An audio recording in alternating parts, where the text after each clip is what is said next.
The War of June 2025 was not a sudden eruption, but the result of decades of mounting hostility and mistrust between Iran and Israel. Tensions simmered beneath the surface, shaped by history, ideology, and a series of escalating confrontations that spanned generations. Once quiet allies, the 1979 Iranian Revolution turned them into bitter adversaries almost overnight. The fall of the Shah and the rise of the Islamic Republic marked a dramatic shift in the region's balance of power. Tehran's new leadership saw Israel as an illegitimate Western outpost, fueling a Cold War of proxies, assassinations, and cyber attacks for over 40 years. Each side accused the other of destabilizing the region, deepening the cycle of suspicion and retaliation. Iran's nuclear ambitions became the central flashpoint. Israel viewed the program as an existential threat, and international efforts like the JCPOA were dismissed as inadequate.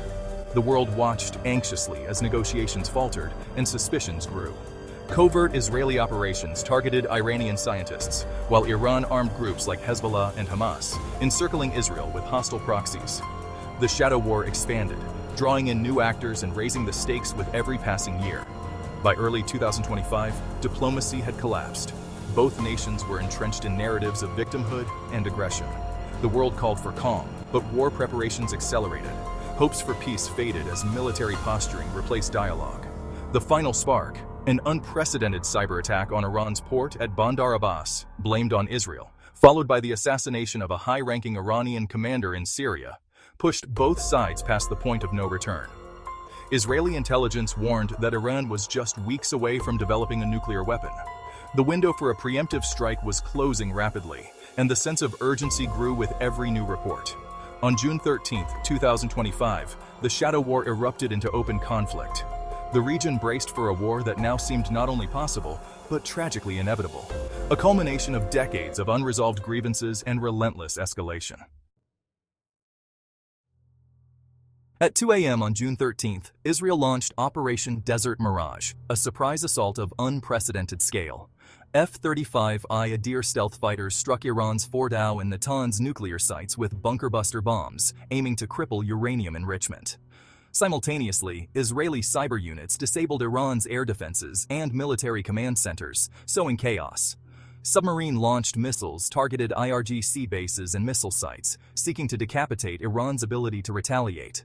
Israel's prime minister declared the operation a defensive preemption, not a war on the Iranian people. But the sheer force of the attack signaled a new era. The era of shadow war was over. Across the Middle East, the message was clear. This was a direct confrontation. The region held its breath for Iran's response. Iran struck back within hours, launching a relentless and highly coordinated counteroffensive that caught the world's attention. Hundreds of Shahed drones and proxy-launched missiles swarmed toward Israeli cities, power plants, and airports, overwhelming even the most advanced air defenses and lighting up the night sky with streaks of fire. Ballistic missiles rained down on Tel Aviv and key military bases. While some were intercepted by the Iron Dome, others hit their marks, shattering Israel's sense of security and leaving destruction in their wake. Simultaneously, Iranian cyber attacks targeted Israel's financial sector, media, and critical infrastructure, spreading fear, confusion, and disrupting daily operations across the country. Civilians on both sides suffered. Israelis crowded into bomb shelters, schools closed, and daily life ground to a halt as sirens blared and uncertainty loomed. In Iran, Israeli strikes caused widespread blackouts and civilian casualties near military sites, forcing families to flee and emergency crews to work through the chaos. State media in both countries fueled nationalist fervor, framing the conflict as existential and rallying citizens to support their governments in this time of crisis. The war was no longer abstract. It had become a terrifying daily reality, with families huddled indoors, glued to news updates, and streets eerily empty at night. Sirens, explosions, and a constant sense of uncertainty became the new normal, echoing through cities and towns on both sides. The battlefield now extended from city streets to cyberspace, with soldiers and cyber experts working around the clock to defend their nations.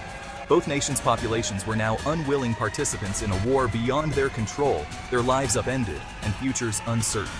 The world watched in alarm as the conflict escalated, with leaders and citizens everywhere fearing what might come next.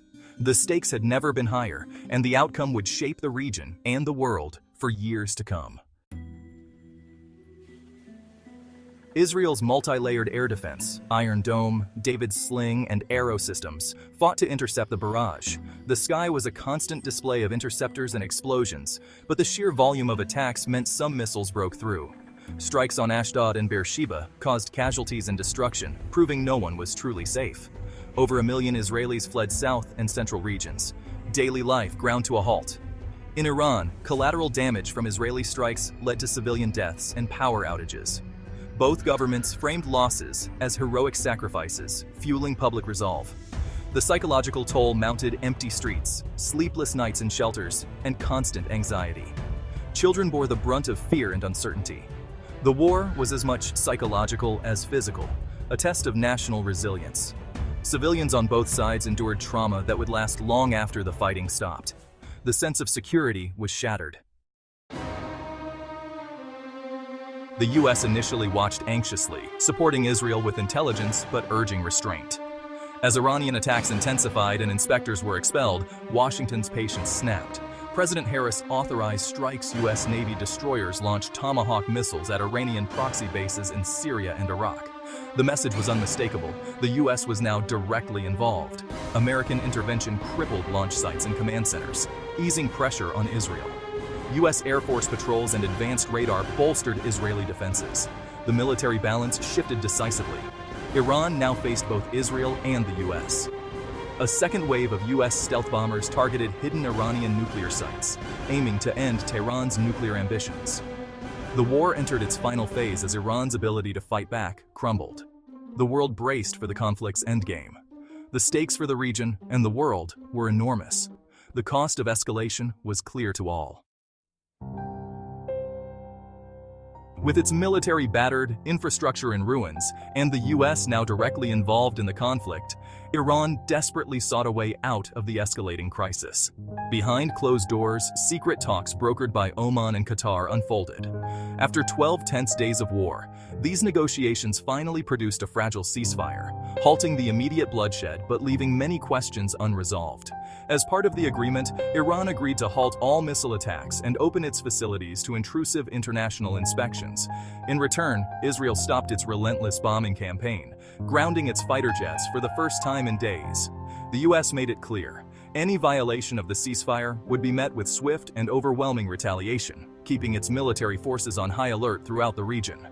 Israel claimed a tactical victory. Iran's nuclear program was crippled, its facilities left in ruins, but this came at a steep price, with both sides suffering heavy losses and the region left deeply scarred. The sense of invulnerability that once existed in Iran vanished overnight. The economy was shattered, daily life upended, and ordinary people faced shortages, fear, and uncertainty. For Iran, it was a strategic defeat, but the regime survived. Leaders quickly spun the war as heroic resistance to foreign aggression, rallying supporters and trying to maintain control. Oil prices soared to levels not seen in years. Global markets trembled, and the world witnessed the terrifying power and reach of modern drone and missile warfare, which left cities and economies vulnerable. Arab states were shaken to their core, alliances strained to the breaking point, and the region's strategic map was redrawn as leaders scrambled to adapt to the new reality. The guns finally fell silent, but the peace that followed was uneasy and fragile, with tensions simmering just below the surface. The war's legacy was everywhere: destroyed neighborhoods, families displaced from their homes, trauma clinics filled with the wounded, and people sifting through the rubble of their former lives. The future of the Middle East was more volatile and uncertain than ever before, with instability casting a long shadow over the region's hopes for peace. In the uneasy calm after the war, both nations faced daunting rebuilding tasks. Israel debated its military strategy and vulnerabilities. Iran's regime blamed outsiders, while quietly assessing its losses. Reconstruction costs soared into the tens of billions. The region was more polarized. Israel, backed by the US, faced an Iran drifting toward Russia and China. The Abraham Accords were strained, and alliances frayed. The war's lessons were clear. Drones, missiles, and cyber attacks had changed warfare forever. Environmental damage and psychological scars lingered. The ceasefire held, but core issues remained unresolved. Both sides prepared for the next round, knowing peace was only a pause. The Middle East entered a new era, fragile, dangerous, and forever changed.